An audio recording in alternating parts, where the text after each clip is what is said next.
So here we are finishing up. I think I have 2 or 3 steps more to film for you guys. Right here you can see the tubing that is coming from the tables and returning water back to the tank. We're going to go over here and see my pretty little fish that I put in here. It actually wasn't ready for fish yet, but there you go. I had mosquitoes in the tank, so I had to do something. As you can see, the water is spinning pretty good. That's because of the flow of the water pump.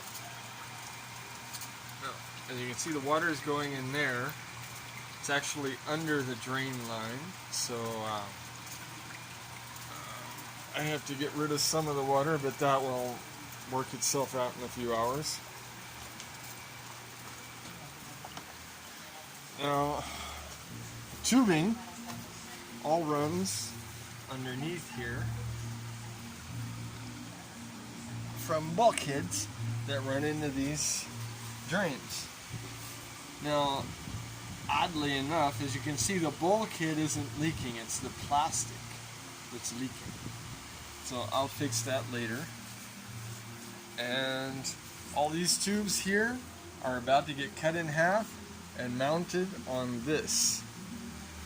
They'll be mounted between this right here to catch water and return it to the tank, and we'll be good.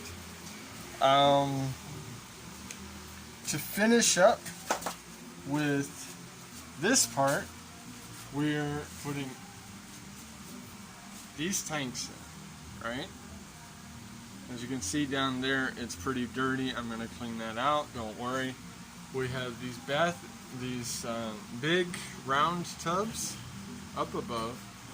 They will drain from that directly down into this tank, aerating the water. I'll have this T-shaped